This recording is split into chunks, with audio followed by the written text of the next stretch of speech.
नमस्कार, आप देख रहे हैं एफएम एक्सप्रेस न्यूज और मैं हूं आपके साथ हर्षिता तोमर। बीजापुर शहर के शांति निकेतन कॉलेज में पहलगांव में हुए आतंकवादी हमले में शहीद हुए लोगों को श्रद्धांजलि देते हुए कैंडल मार्च किया और छोटे बच्चों ने इंडियन आर्मी का ड्रेस पहनकर इस आतंकी हमले का विरोध किया और इन छोटे से बच्चों ने इन आतंकवादियों के खिलाफ जंग का ऐलान किया और इस मौके पर मौजूद रहे शांति निकेतन कॉलेज के शिक्षक और छात्र और मैनेजमेंट रहे मौजूद।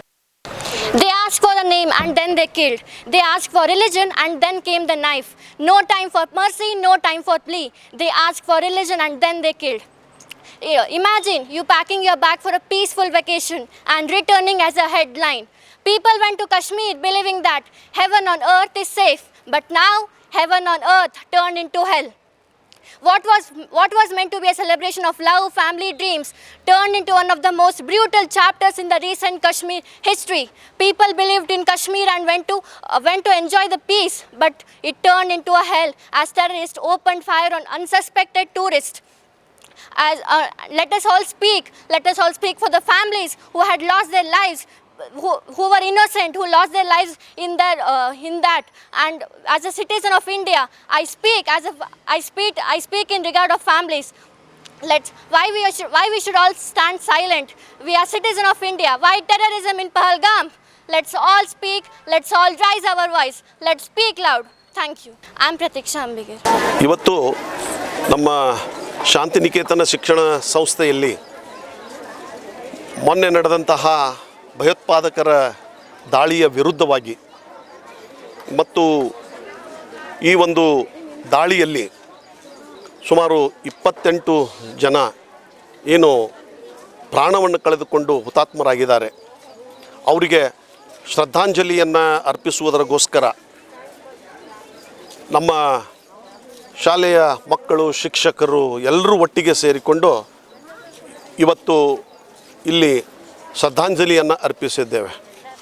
ಇವತ್ತು ಭಯೋತ್ಪಾದನೆ ಜಗತ್ತಿನೊಳಗೆ ಎಲ್ಲರಿಗೂ ಒಂದು ಕಿರುಕುಳವಾಗಿ ಬಿಟ್ಟಿದೆ ಮತ್ತು ಇವಲ್ಲಿವರೆಗೂ ಅವ್ರ ಮೇಲೆ ಯಾವುದೇ ಘೋರವಾದಂತಹ ಒಂದು ಕ್ರಮಗಳನ್ನು ಕೈಗೊಳ್ಳದೇ ಇರುವುದರಿಂದಾಗಿ ಭಾರತದೊಳಗೆ ಈ ಒಂದು ಭಯೋತ್ಪಾದಕರು ಸಂಪೂರ್ಣವಾಗಿ ಸತತವಾಗಿ ಇಲ್ಲಿ ಜನರ ಮೇಲೆ ಒಂದು ಗುಂಡಿನ ದಾಳಿಯನ್ನು ಮಾಡುವುದು, ಅಶಾಂತಿಯನ್ನು ಸೃಷ್ಟಿಸುವುದು ಮಾಡ್ತಾ ಇದ್ದಾರೆ.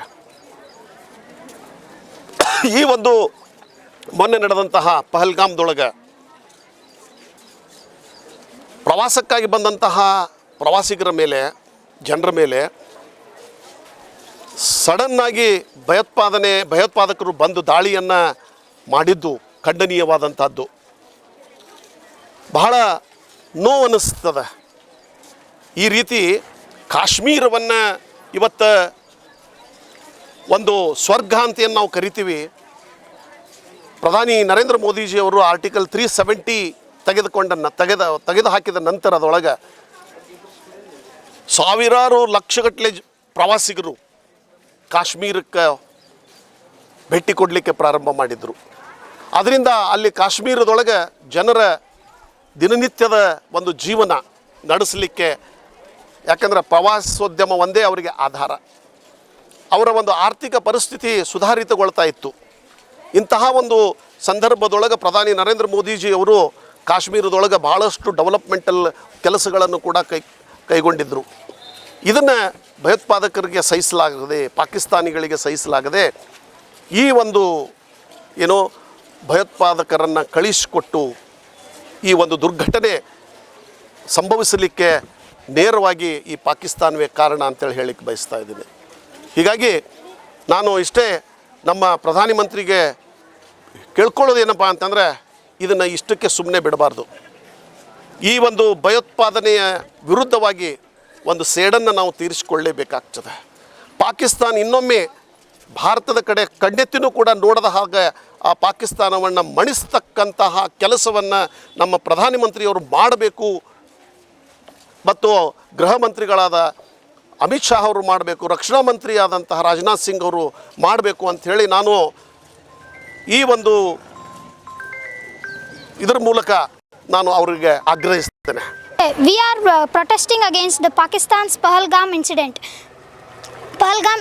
We are requesting our PM to give answer, and we can answer back to the Pakistan that they should not attack against Kashmir, and Kashmir is the part of India, and POK will be soon the part of India. Thank you. Respected audience, how many more lives, how many more tears? When will enough finally be enough? Today I, Neha H. Kalyani, just not speak as a student but the young voice of India, disturbed, shaken and deeply hurt by what had happened in Pahalgam. Pahalgam which is known for its beauty and spirituality, has stained with blood, that too innocent blood. To the families who have lost their loved ones, we will stand with them. To the terrorists, we are not afraid of them. And to the victims of the Pahalgam attack, we may not know them, but we will always remember them. And to the world we say this: enough silence. Now it is time to speak, and now it is time to act. And to each other, let's promise that we will not let Pahalgam repeat again. No more terrorism, not in Pulwama, not in Pahalgam, not anywhere.